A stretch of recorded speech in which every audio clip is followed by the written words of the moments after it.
A la sombra de las majestuosas ruinas de Roma y las antiguas piedras de sus caminos, yacen los testigos silenciosos de una fe que resistió la espada y el fuego.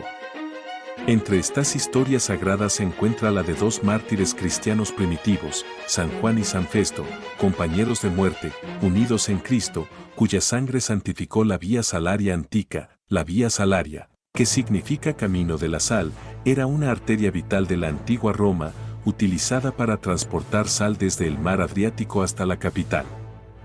Pero también se convirtió en una vía de martirio, donde la justicia romana chocaba con la convicción cristiana. Se sabe muy poco sobre las vidas de Juan y Festo antes de su martirio. Probablemente eran laicos, quizás ciudadanos romanos o libertos, convertidos al cristianismo durante el siglo II o III, una época en la que profesar el nombre de Cristo se consideraba traición.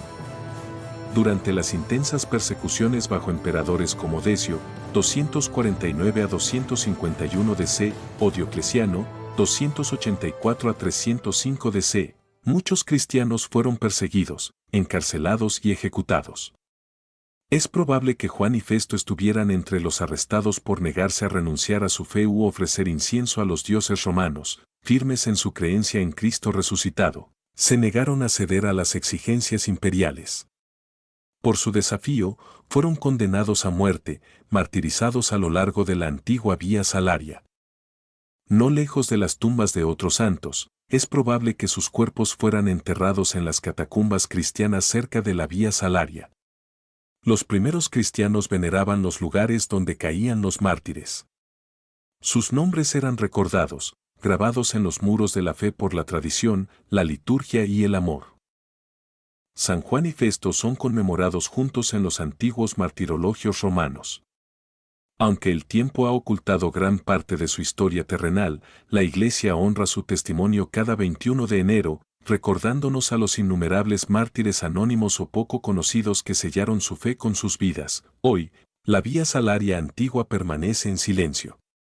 Pero para los ojos de la fe, sigue siendo tierra sagrada, donde una vez se encontraron la sal y el sacrificio, donde dos hombres eligieron la eternidad por encima de las concesiones. Recordemos a los santos Juan y Festo, héroes silenciosos del cristianismo primitivo. Que su valentía nos inspire a permanecer fieles, incluso a costa de un alto precio, y a recorrer nuestros propios caminos de discipulado con la misma audacia. Santos Juan y Festo, mártires de la Vía Salaria, ruega por nosotros.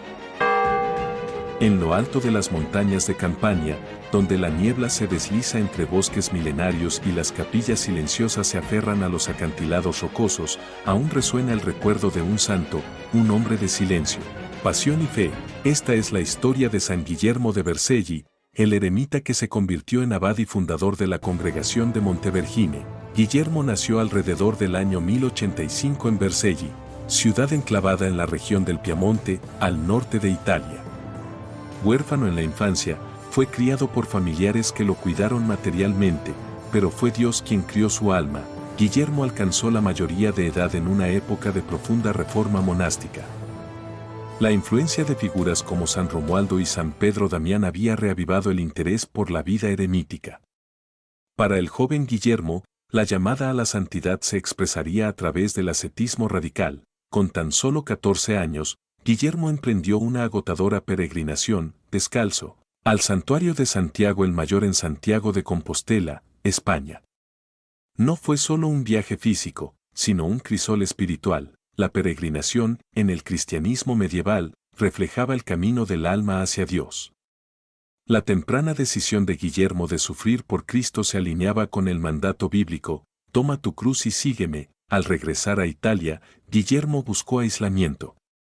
Se retiró al desierto de Montevergine, un lugar impregnado de historia pagana y leyendas locales. Allí construyó una pequeña ermita, comprometiéndose a una vida de oración, ayuno y penitencia. La tradición sostiene que las fieras acudían a él, y su comida era tan escasa que a menudo lo confundían con un fantasma. Sin embargo, en su sufrimiento, encontró a Dios en profunda intimidad. Aunque huyó del mundo, el mundo vino a él.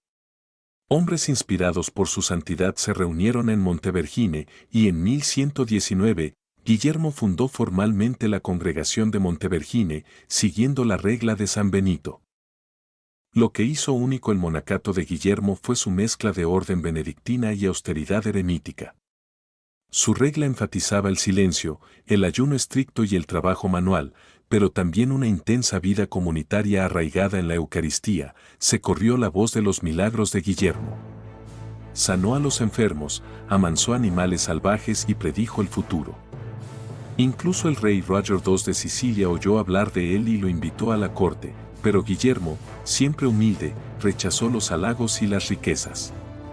Aceptó tierras para construir más monasterios, pero insistió en vivir pobremente, recordando incluso a los reyes que el poder no significa nada sin la gracia. Bajo su guía surgieron monasterios por todo el sur de Italia.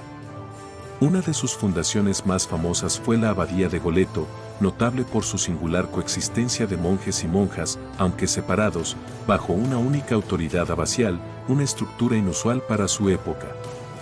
La visión de Guillermo era profundamente mariana. El santuario de Montevergine se convirtió en un centro de devoción a la Virgen María, considerada no solo como reina del cielo, sino como madre de monjes y eremitas por igual. El 25 de junio de 1142, Guillermo murió en paz en la abadía de Goleto. Sus discípulos lloraron la pérdida de su padre espiritual, pero su obra perduró.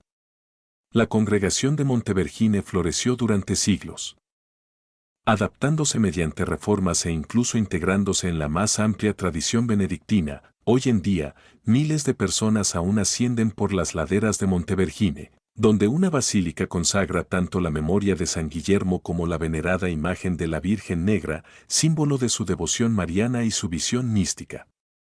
San Guillermo de Vercelli no escribió tratados ni emprendió cruzadas. Eligió el silencio.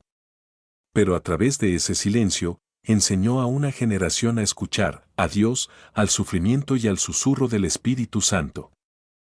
San Guillermo de Vercelli, festividad, 25 de junio, fundador de la Congregación de Montevergine, patrono de quienes buscan a Dios en la soledad, que su legado nos recuerde que la esencia del monacato no es la huida, sino el encuentro con Cristo, quien nos encuentra con mayor fuerza en el desierto.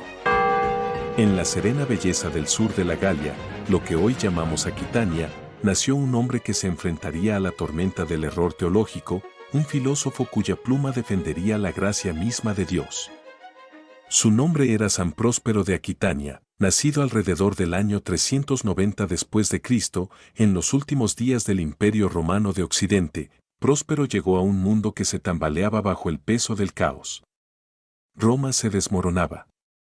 Tribus bárbaras, visigodos, vándalos y hunos, amenazaban sus fronteras. En medio de este colapso, la Iglesia buscó clarificar su doctrina, especialmente en lo que respecta a una de sus enseñanzas más centrales, la naturaleza de la gracia y el libre albedrío. Fue en este ámbito teológico donde Próspero se alzaría. Profundamente influenciado por San Agustín de Hipona, Próspero se convirtió en uno de sus más fervientes defensores de los errores del pelagianismo, una herejía que minimizaba la necesidad de la gracia divina para la salvación, afirmando que los seres humanos podían alcanzar la justicia por sus propios esfuerzos. Aunque no era clérigo, Próspero era un laico de agudo intelecto y profunda perspicacia teológica. Dedicó su vida a la erudición y se convirtió en un destacado teólogo laico, polemista y defensor de la ortodoxia. ¿Su contribución más importante? Una ferviente defensa de la teología agustiniana, especialmente de la idea de que la gracia de Dios es absolutamente necesaria para la salvación. Próspero compuso una serie de tratados teológicos, cartas y poemas. Su obra, Contra Collatorem, contra el conferenciante, ataca la postura semipelagiana de Casiano y sus seguidores, quienes buscaban un camino intermedio entre Pelagio y Agustín. Próspero no veía margen para el compromiso en lo que a la verdad se refería. Sus escritos circularon ampliamente entre las comunidades monásticas y los eruditos. Próspero también escribió la crónica más antigua conocida, que extendió la obra de Eusebio hasta el siglo V. Pero su verdadero legado fue polémico. Reconoció que las ideas importan y que la teología corrupta podía extraviar a las almas. Su reputación de ortodoxo y erudito le valió la atención del Papa San León Magno, con quien posteriormente colaboraría estrechamente en Roma. Algunos creen que Próspero incluso pudo haber colaborado en la redacción de partes del tomo del Papa León Magno, la carta doctrinal que resultó decisiva en el Concilio de Calcedonia de 451. Influyera o no directamente en el concilio. El legado agustiniano de Próspero resonaría en los debates. Fue un puente entre Oriente y Occidente, entre la filosofía y la teología, entre el imperio moribundo y la Iglesia eterna. Aunque nunca fue canonizado formalmente por Roma, San Próspero es venerado como santo, especialmente en la ciudad de Reggio Emilia, donde se conservan sus reliquias. Su festividad se celebra el 25 de junio. San Próspero de Aquitania nos enseña que la santidad no reside solo en el martirio o los milagros, sino en la defensa de la verdad, en el trabajo intelectual ofrecido a Dios. En tiempos de confusión. En el corazón de la antigua Roma, bajo la grandeza de los emperadores y el poder de la espada, dos hermanos eligieron un reino diferente, el celestial. Su lealtad a Cristo les costó todo, excepto la gloria eterna. Esta es la historia de los santos Juan y Pablo, soldados del imperio que se convirtieron en mártires de la fe. El siglo IV fue una época de cambios drásticos en el imperio romano. Las persecuciones de los cristianos bajo Diocleciano habían terminado, y Constantino el Grande había abrazado la cruz. Pero la paz para los cristianos no estaba garantizada. Tras la muerte de Constantino en el año 337 después de Cristo, el imperio volvió a ser un campo de batalla, no solo de ejércitos, sino de ideologías. En medio de este mundo cambiante, dos hermanos romanos, Juan y Pablo, emergieron no como emperadores ni senadores, sino como testigos silenciosos de una fe inquebrantable. Juan y Pablo no eran solo hermanos de sangre, eran hermanos en Cristo. Se cree que nacieron en una noble familia romana. Ambos entraron al servicio imperial bajo el reinado de Constantino y posteriormente sirvieron en la casa de Constanza, hija del emperador, conocidos por su integridad y caridad. Vivieron entre la élite romana mientras cuidaban de los pobres y necesitados. Sus vidas eran una paradoja de prestigio romano y humildad cristiana. Lo que hace a los santos Juan y Pablo tan cautivadores es que eligieron servir no solo a la casa del emperador, sino a la casa de Cristo, la Iglesia. Usaron su posición y riqueza para ayudar a los pobres, viviendo el Evangelio en el corazón de un imperio cimentado sobre la conquista y el poder. Pero la paz no duraría. En el año 361, Juliano, llamado el Apóstata, se convirtió en emperador.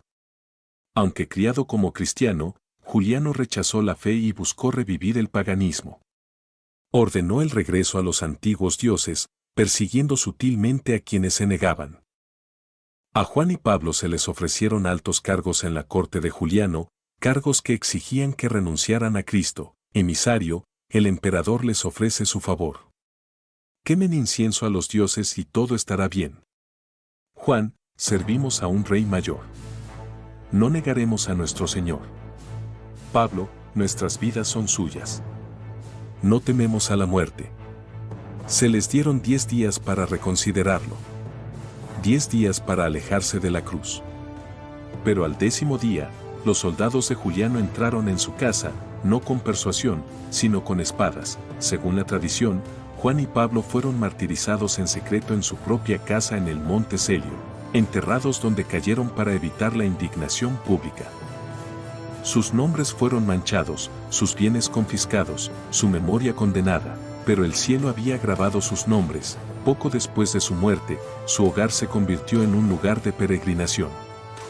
El devoto senador romano Pammachius construyó una basílica sobre el lugar de su martirio, la Basílica de los Santos Juan y Pablo, una de las iglesias más antiguas y veneradas de Roma. Sus nombres figuraron en el canon romano de la misa, recordados durante siglos en las oraciones más sagradas de la iglesia. Incluso el Papa Dámaso los honró, inscribiendo en su tumba un himno de alabanza. El hecho de que los santos Juan y Pablo estén incluidos en el canon romano, junto con nombres como Pedro y Pablo, habla de su veneración en la iglesia primitiva. Su testimonio no fue solo personal, fue litúrgico, eclesial y profundamente romano. Su historia resuena a través del tiempo, no solo en Roma, sino en cada alma que elige a Cristo por encima de la comodidad, la verdad por encima del compromiso. Hoy, la basílica sigue en pie. Bajo ella, los arqueólogos han descubierto antiguos frescos cristianos y las mismas habitaciones que se cree que fueron su hogar y lugar de martirio. En un mundo donde la fe aún se pone a prueba por el poder, su valentía sigue siendo una luz. Santos Juan y Pablo, hermanos de armas, fieles hasta el final. En un palacio de emperadores, proclamaron un reino mayor. En el silencio del martirio, proclamaron una verdad más fuerte que cualquier decreto imperial: servimos a Cristo, nuestro Rey eterno, patronos de los soldados y de los perseguidos por la fe. Santos Juan y Pablo, rueguen por nosotros. En la tranquila ciudad de Barbastro, España, el 9 de enero de 1902, nació José María Escrivá de Balaguer y Albás en el seno de una devota familia católica. Fue el segundo de 6 hijos de José Escrivá y Dolores Albás. Desde muy joven, José María estuvo marcado por profundas experiencias. Un invierno, vio las huellas descalzas de un monje en la nieve, una imagen que conmovió su alma e insinuó una vocación divina. Abrazando su vocación, ingresó en el seminario y fue ordenado sacerdote el 28 de marzo de 1925 en Zaragoza. Sus primeros años de ministerio se caracterizaron por la oración profunda y el compromiso con el servicio a los demás. En 1927, el padre Escrivá se trasladó a Madrid para doctorarse en Derecho. En medio del dinamismo de la ciudad, atendió a los pobres y enfermos, siendo testigo directo de los desafíos de la vida moderna. El 2 de octubre de 1928, durante un retiro, experimentó una profunda visión, un camino hacia la santidad a través de la vida cotidiana. Esta revelación condujo a la fundación del Opus Dei, la obra de Dios, enfatizando que toda persona está llamada a santificar su trabajo diario. La Guerra Civil Española planteó inmensos desafíos. Ante la persecución, el padre Escrivá huyó de Madrid y finalmente llegó a Burgos. A pesar de la agitación, se mantuvo firme en su misión. Comprometido con la educación, fundó la Universidad de Navarra en España y la Universidad de Piura en Perú. Promoviendo la excelencia académica entrelazada con el crecimiento espiritual, su obra fundamental, Camino, publicada en 1934, ofrece 999 puntos de guía espiritual, animando a los lectores a buscar a Dios en lo cotidiano. El 26 de junio de 1975, el padre Escrivá falleció en Roma. Para entonces, el Opus Dei ya estaba presente en numerosos países, impactando innumerables vidas. Reconociendo su profunda influencia, el Papa Juan Pablo II lo canonizó el 6 de octubre de 2002, declarándolo el santo de la vida ordinaria. El legado de San José María Escrivá perdura, recordándonos que la santidad no reside en las obras extraordinarias, sino en el fiel cumplimiento de las tareas cotidianas. Es en medio de las cosas más materiales de la tierra donde debemos santificarnos, sirviendo a Dios y a toda la humanidad. San José María Escrivá. Gracias por ver Leyendas de Santos. Si estos santos extraordinarios te inspiraron, ayúdanos a compartir su luz, dale me gusta, comenta, comparte y suscríbete para apoyar más contenido que fortalezca la fe. Tu apoyo mantiene vivas estas historias sagradas. Que Dios los bendiga a todos.